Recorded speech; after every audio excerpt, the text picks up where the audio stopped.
प्यारे बच्चों, आपका फिर स्वागत है रे क्लासेस फिरोजाबाद में। चैप्टर चल रहा था एटॉमिक स्ट्रक्चर। मैंने आपको ऑर्बिटल की शेप के बारे में बताया था।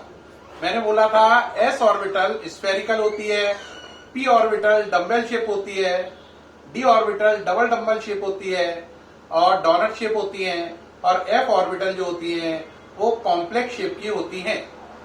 अब प्यारे बच्चों, एक बात ध्यान दो, एस ऑर्बिटल में जो टीचर शेप बनाता है वो ये बना देता है और ये कहता है स्फेरिकल है। लेकिन अब क्या आप जानते हैं ये शेप किसकी बनाई मैंने? एस ऑर्बिटल में तो एस है ही, ये असली में शेप है 1s ऑर्बिटल की। किसकी है? 1s की। अगर कोई बच्चा यहाँ पे कहे 1s, सर इसका मतलब 1s और 2s में अलग अलग है। हम तो सो रहे थे एस कोई भी हो, चाहे 1s हो या 2s हो, शेप सेम होगी। और आप ऐसा सोच रहे हैं तो आप बिल्कुल बिल्कुल गलत सोच रहे हैं। एस की शुरुआत 1 से होती है, तो 1s फिर 2s 3s 4s 5s ऐसे चलेगा, शेप बदलती जाएंगी। और आप सोच रहे हैं एस चाहे 1s हो या 2s हो शेप सेम होगी, तो प्यारे बच्चों आप पूर्णतः गलत है, रॉन्ग साइड पर है। इसीलिए मैंने इस बात को समझाने के लिए पूरा एक अलग वीडियो बना रहा हूं। देखें, 1s के बाद अगर 2s बनानी है तो 1s जैसा तो सेम होगा ही, इसके अराउंड फिर एक और राउंड बढ़ जाएगा।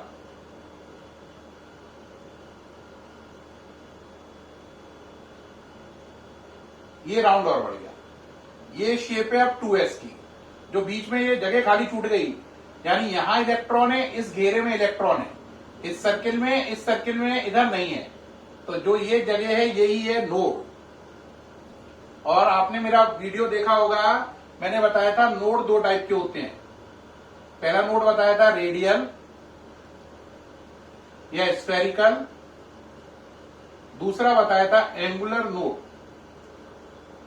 एंगुलर नोड को मैंने बताया था नोडल प्लेन भी कहते हैं, नोडल प्लेन भी कहते हैं।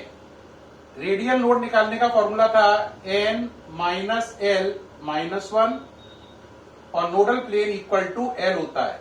यहां पे n का मतलब शेल है और l का मतलब एजीमुथल क्वांटम नंबर है।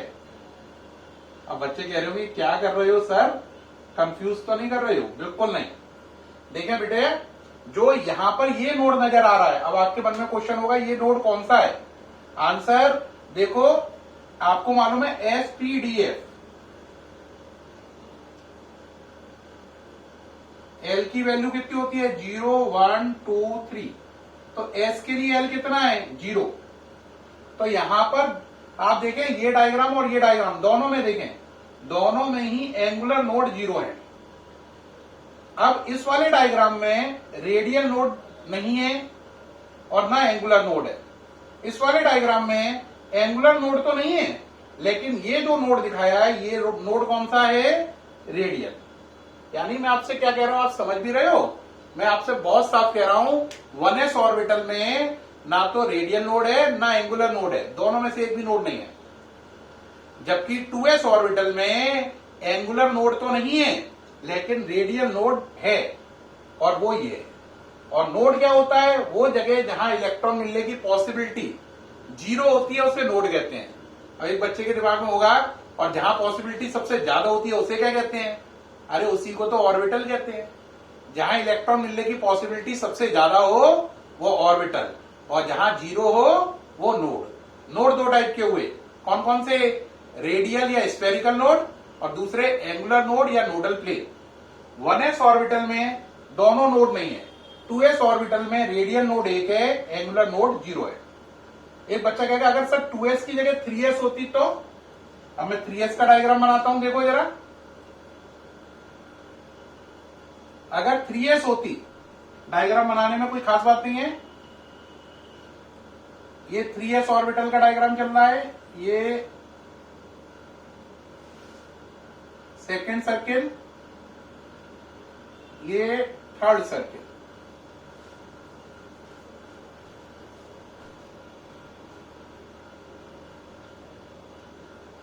तो ये डायग्राम किसका है? 3s ऑर्बिटल का। तो 3s ऑर्बिटल में अगर आप देख रहे हैं तो एक ये नोड है और एक ये नोड है। ये दोनों नोड हैं, कितने नोड हैं? टू नोड्स हैं, और ये कौन से हैं? रेडियल। तो 3s ऑर्बिटल में रेडियल नोड तो 2 होंगे, लेकिन एंगुलर नोड 0 होंगे। एक बच्चा कहेगा सर फॉर्मूले से और समझा दीजिए, मुझे ऐसे समझ में कम आ रहा है। तो देखो बेटा फॉर्मूला यूज करो, बताओ क्या है। रेडियल नोड का फॉर्मूला क्या है? n minus L minus 1। तो देखो लगाओ, n की जगह 3 है, l की जगह 0 है, s का 0, तो n की जगह 3, s की वजह से 0 माइनस 1, आंसर कितना आया? 2। और वो 2 ये नजर आ रहा है, ये रेडियल नोड है, और एंगुलर नोड इसके अंदर कोई नहीं है। प्यारे बच्चों, एंगुलर नोड का मतलब समझ लो, जो रेडियल नोड होते हैं वो देखने में साफ साफ नजर आ रहा है गोले की फॉर्म में, स्फीयर की फॉर्म में, इसीलिए उनका नाम स्फेरिकल नोड है। Radial node are in the shape of sphere. Radial node sphere की शेप में होते हैं, इसीलिए उन्हें स्फेरिकल नोड बोलते हैं। जबकि एंगुलर नोड जो होते हैं वो एक प्लेन होता है, वो एक ऐसा प्लेन है जो जहां से गुजरेगा वहां पे इलेक्ट्रॉन मिलने की संभावना 0 होगी। रिपीट कर रहा हूं, रेडियल नोड तो स्फेरिकल होते हैं, जबकि एंगुलर नोड प्लेन होते हैं, और ऐसा प्लेन जहां से इलेक्ट्रॉन मिलने की संभावना 0 हो उसे एंगुलर नोड कहते हैं।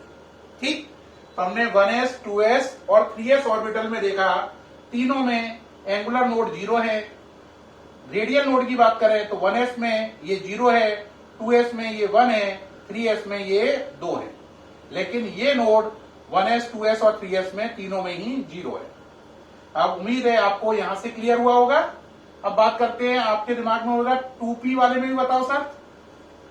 तो देखो बेटा, आपको जो मैंने 2p के डायग्राम बनाए थे, है ना, देखो s की शुरुआत 1s से होती है, तो s का डायग्राम जो बनाया था वो 1s का था।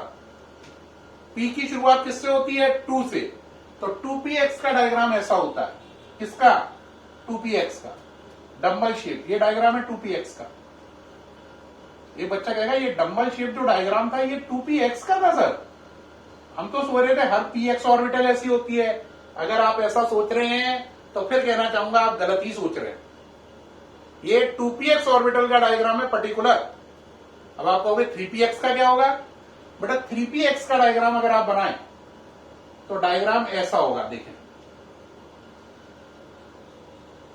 ये इस जैसा हो गया, इसके बाद ऐसा और बनेगा,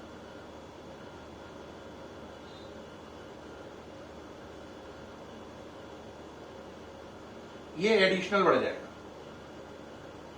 अब ये डायग्राम 3px का है। अब 2px में देखें अगर आप, तो ये वाला जो प्लेन है, ये वाला, इसको प्लेन की तरीके से दिखा दीजिए थोड़ा सा।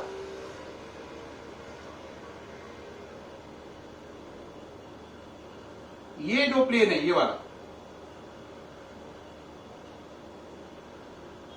इस प्लेन में इलेक्ट्रॉन मिलने की पॉसिबिलिटी 0 है, क्योंकि यहां से पास हो रहा है न्यूक्लियस। कौन पास हो रहा है? न्यूक्लियस। तो ये है एंगुलर नोड, इसमें एंगुलर नोड है यहां पर। लेकिन अगर आप इसमें रेडियल नोड निकालेंगे तो इसमें रेडियल नोड नहीं है, रेडियल नोड नहीं है, या स्फेरिकल नोड नहीं है। लेकिन अगर आप 3px की बात करेंगे तो इसमें यहां से तो जा रहा है आपका कौन सा नोड? यहां से तो जा रहा है आपका कौन सा नोड जा रहा है? ये एंगुलर, ये प्लेन है पूरा, यहां से ऐसे प्लेन जा रहा है। लेकिन इसमें अब हम देख रहे हैं, इसमें ये नोड ये आ गया, रेडियल या स्फेरिकल। तो मैं साफ साफ कहना चाह रहा हूं 2px ऑर्बिटल में एंगुलर नोड है, रेडियल नोड नहीं है। 3px ऑर्बिटल में एंगुलर नोड भी है और रेडियल नोड भी है, और दोनों का नंबर 1-1 है।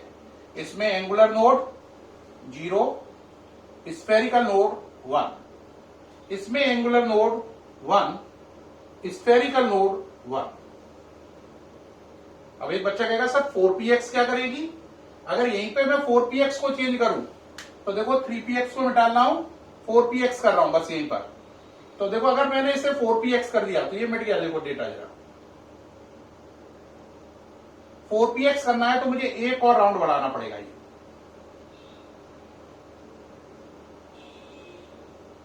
और 5px करना है तो एक और बढ़ाना पड़ेगा।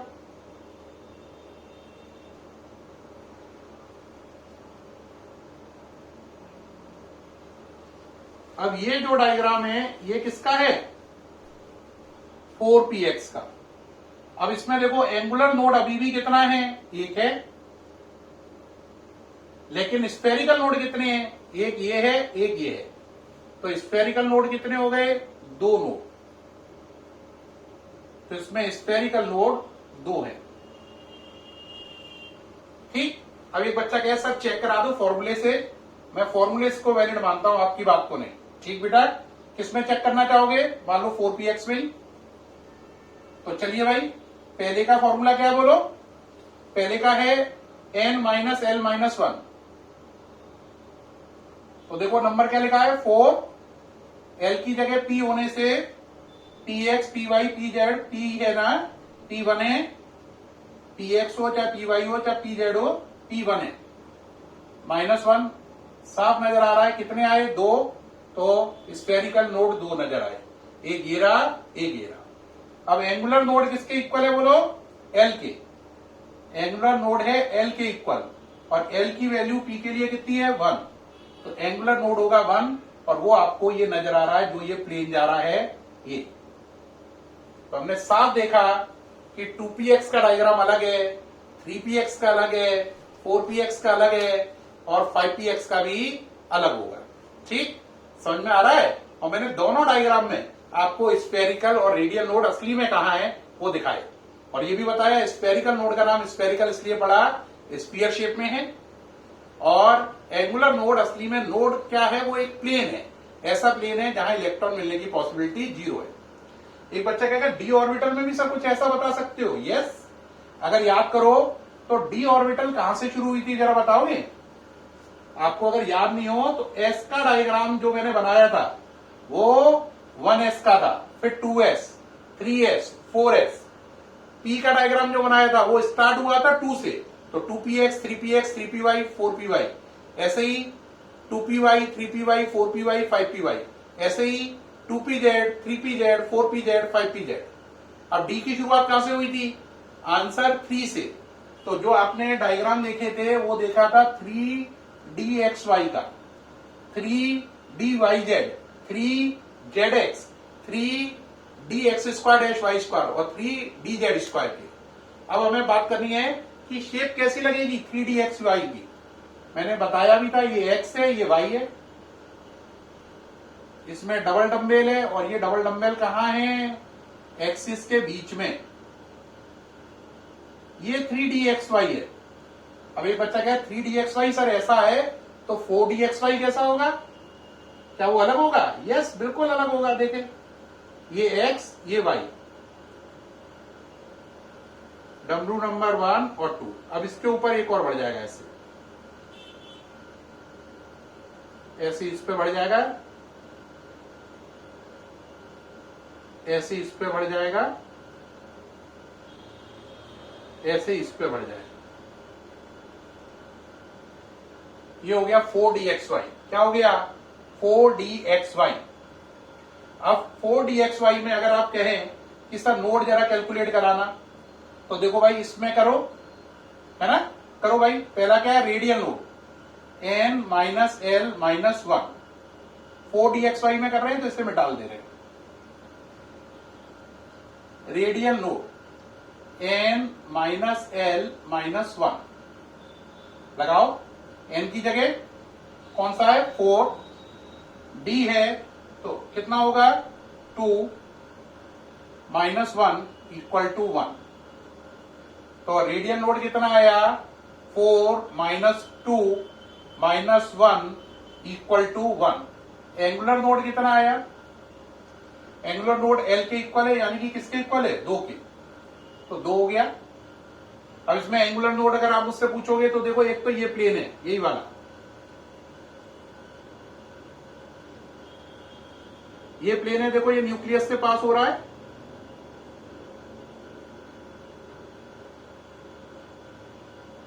ये प्लेन है जो न्यूक्लियस से पास हो रहा है। एक तो यही है, कौन सा नोड, एंगुलर, और एक ये वाला है।